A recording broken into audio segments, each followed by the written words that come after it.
We live in a world that is just drowning in noise. So how do you make your words actually matter?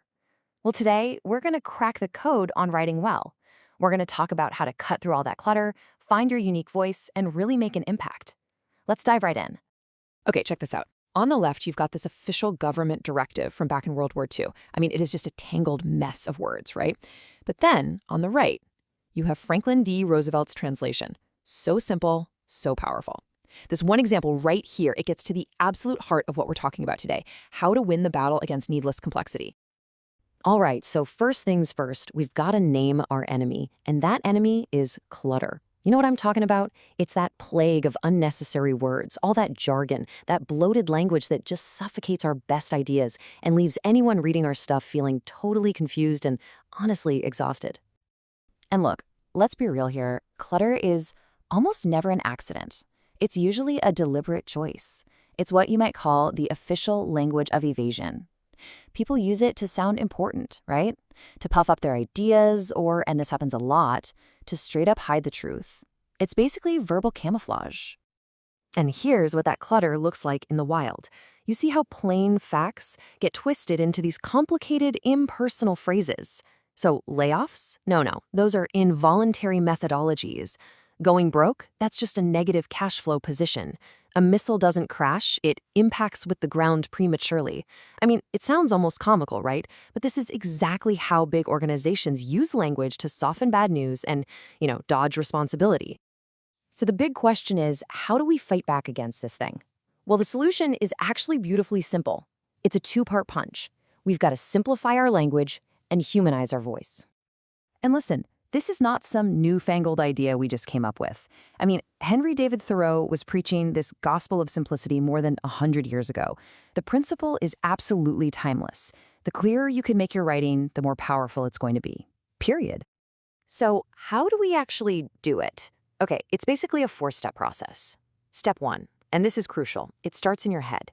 Clear thinking is the absolute foundation of clear writing. You gotta know what you want to say first. Step 2, once your thoughts are clear, you strip every single sentence down to its leanest, cleanest components. Step 3, always remember who you're writing for. It's a real person, probably with the attention span of a goldfish. We're talking 30 seconds tops.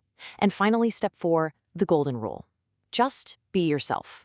Seriously, write the way you actually talk. Okay, so we've cleared away all the junk, all the clutter.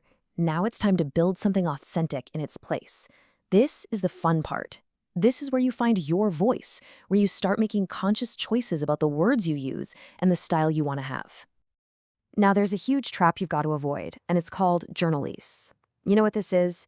It's that generic, cliché-packed style you see in a million different articles. It is the absolute death of originality. If you fall into this trap, you're just going to end up sounding like everybody else.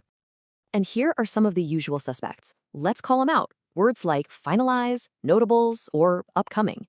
Look, they're not wrong technically, but they're just tired. They're lazy words and they suck the energy right out of your writing. Real craft comes from respecting the power of language, from hunting down the words that have real strength and precision. Okay, now here is maybe the single most powerful tool you have. It's a simple test. Just ask yourself, would I actually say this in a real conversation? Right?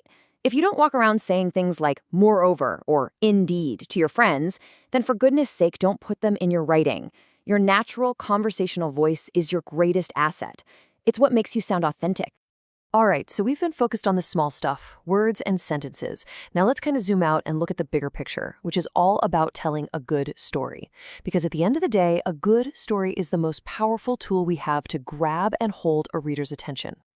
I mean, really think about it. You get one single sentence to grab your reader and convince them to stick around. No pressure, right? And honestly, the most effective way to nail that hook is to just start telling a story. There's a reason it's the oldest form of communication.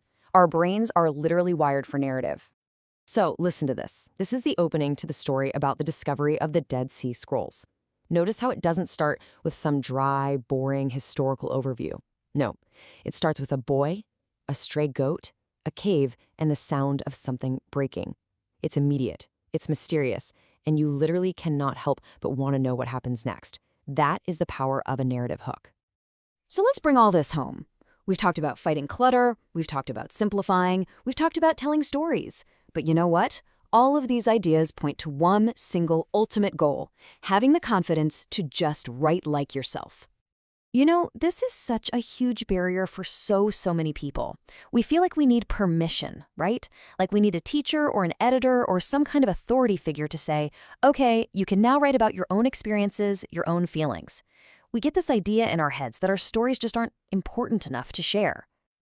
And this is the most profound and liberating truth you need to hear.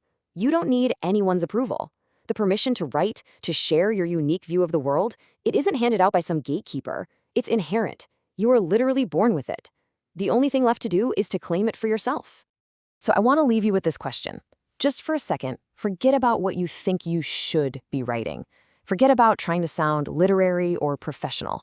Instead, I want you to think about the story that only you can tell. What story do you already have permission to tell? Find it and go write that.